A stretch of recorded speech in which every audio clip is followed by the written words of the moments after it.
오늘은 베드로전서 4장 말씀 통해서 육체의 남은 때를 어떻게 살 것인가 하는 제목으로 같이 은혜 나누겠습니다. 우리가 예수님을 구주로 영접하게 되면 아주 중요한 몇 가지의 사건들이 나의 삶 속에 일어나게 되는데요. 첫 번째는 나의 죽음입니다. 성경에 보면 죄의 삭은 사망이다 이렇게 말씀하고 있지요. 우리는 죄가 많은 사람들입니다. 그래서 그 죄값으로 우리들은 죽음을 맞이해야 됩니다. 그런데 예수님께서 나의 죄를 대신해서 십자가를 지시고 죽으셨습니다. 그분이 내 대신 죽은 것이죠. 십자가를 바라볼 때마다 내가 저기에 원래 달려야 되는데 예수님이 달리셨다. 이것을 우리는 항상 기억해야 됩니다. 갈라디아서 2장 20절에 보면요. 내가 그리스도와 함께 십자가에 못 박혔나니 실제적으로 내가 십자가에서 죽은 것은 아니지만 그렇게 죽은 자처럼 여기면서 살아야 된다. 그런 말씀입니다. 오늘 여기 본문의 1절도 그것을 말씀하고 있습니다. 1절 보겠습니다. 그리스도께서 이미 육체의 고난을 받으셨으니 너희도 같은 마음으로 갑옷을 삼으라. 이는 육체의 고난을 받은 자는 죄를 그쳤음이니 이게 같은 마음으로 갑옷을 삼으라고 말씀하고 있습니다. 그래서 예수님이 십자가에 죽으셨을 때 우리도 죽었다고 그렇게 생각하고 살라는 것입니다. 자, 그 다음에 이제 우리가 예수님이 영접하며 나타나는 두 번째 사건이 뭐냐면 부활의 사건입니다. 예수님이 십자가에서 죽으셨지만 사흘 만에 부활하셨죠. 그것과 마찬가지로 예수님 죽으실 때 죽었던 우리들도 예수님 부활하실 때 다시 부활한 사람이 됐다는 것입니다. 이것도 실제적으로 일어난 사건은 아니지만 그렇게 부활한 것처럼 여기고 살라는 것입니다. 그래서 고린도후서 5장 17절에 보면 그런즉 누구든지 그리스도 안에 있으면 새로운 피조물이라. 이전 것은 지나갔으니 보라 새 것이 되었도다. 이렇게 말씀하고 있습니다. 그 다음에 이제 세 번째 예수님 영접하고 우리에게 나타나는 그러한 중요한 사건은 뭐냐면 새로운 삶입니다. 전에는 우리가 어떤 사람이었느냐? 오늘 여기 3절의 말씀을 보세요. 너희가 음란과 정욕과 술취함과 방탕과 향락과 무법한 우상 숭배를 하여 이방인의 뜻을 따라 행한 것은 지나간 때로 족하도다. 우리가 이런 사람이었다는 것입니다. 그런데 이런 육신의 삶은 지나간 때가 족하다고 하십니다.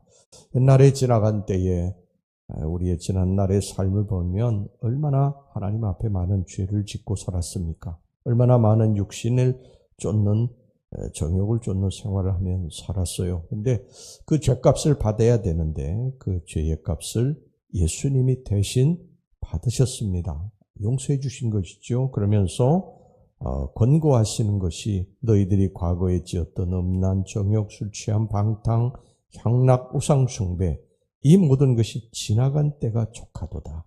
이제까지 지은 모든 죄는 용서할 테니까 더 이상 죄를 짓지 말고 살아라.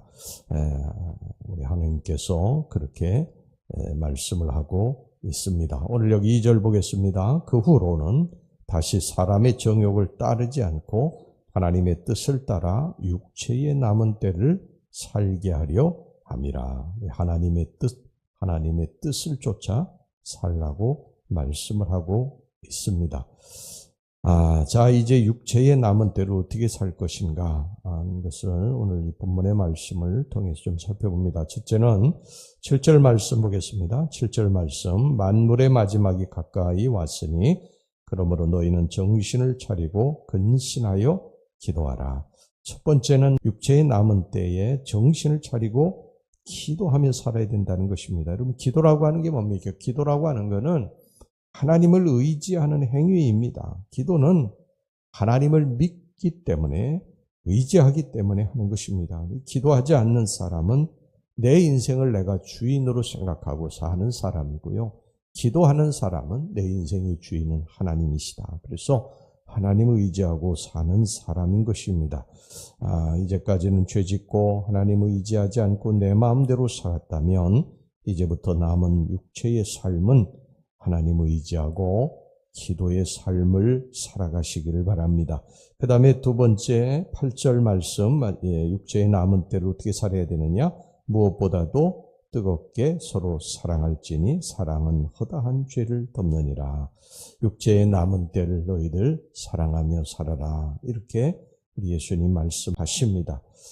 우리가 다른 사람을 용서하고 사랑해야 될 이유는 뭐냐 하면 우리들도 다 부족하고 허물이 많은 사람이지만 우리 예수님께서 우리의 모든 죄와 허물을 덮어주셨기 때문에 용서해 주셨기 때문에 우리들이 사는 것입니다. 그러니까 우리가 용서받은 사람이죠. 사랑받는 사람입니다. 그래서 우리들도 용서하고 또 사랑하면서 그렇게 살아야 된다는 것입니다. 자, 그 다음에 이제 마지막으로 10절 보겠습니다. 10절 각각 은사를 받은 대로 하나님의 여러 가지 은혜를 맡은 선한 청지기 같이 서로 봉사하라. 육체의 남은 때는 첫 번째는 기도하고 그 다음에 서로 사랑하고 마지막으로는 서로 봉사하라. 선한 청지기 같이 봉사하라.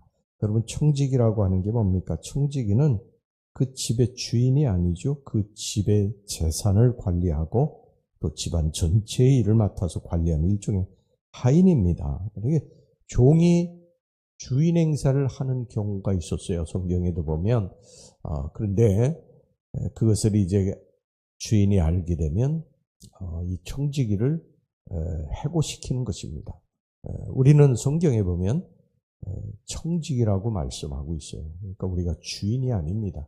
이 땅에 와서 우리들이 살아가는 것은 그건 하나님께서 우리들에게 맡겨주신 것을 관리하라고 하나님이 이렇게 맡겨주셔서 사는 것이지 내가 주인 되어 살라고 그러는 것이 아닙니다. 그러니까 하나님이 나에게 맡겨주신 것은 하나님의 뜻을 따라서 쓰면서 살아야 된다. 또 봉사하면서 살아야 된다. 여러분들에게 남은 때 서로 하나님이 주신 것 가지고 봉사하면서 그렇게 살아가시기를 바랍니다. 육체의 남은 때가 우리가 얼마나 될는지는 아무도 모릅니다. 그 남은 때를 하나님 앞에 기도하고 그리고 서로 사랑하고 그리고 서로 봉사하면서 그렇게 살다가 우리 주님 앞에 부끄러움이 없는 성도들로 서시기를 주의 이름으로 축원합니다. 기도하겠습니다. 하나님 아버지, 우리의 이제 육체의 남은 때가 얼마나가 될지 모르지만 하나님께서 오늘 말씀하신 거 기도하며 살게 해주시옵소서. 하나님 의지하고 내 힘으로 의지하지 않게 하시고 하나님 붙들고 기도하며 살게 해주시옵소서. 서로 사랑하며 살게 해주시기를 원합니다. 우리 예수님이 나의 죄와 허물에도 불구하고 사랑하셨듯이 서로 사랑하며 살게 해주옵소서. 봉사하며 살게 해주시길 원합니다. 하나님이 내게 주신 여러 가지 달란트, 또 물질, 또 건강, 하나님의 영광을 위해서 사용하다가 주님 앞에서는 선한 청지기들이 되게 주시옵소서. 예수님의 이름으로 기도하옵나이다. 아멘.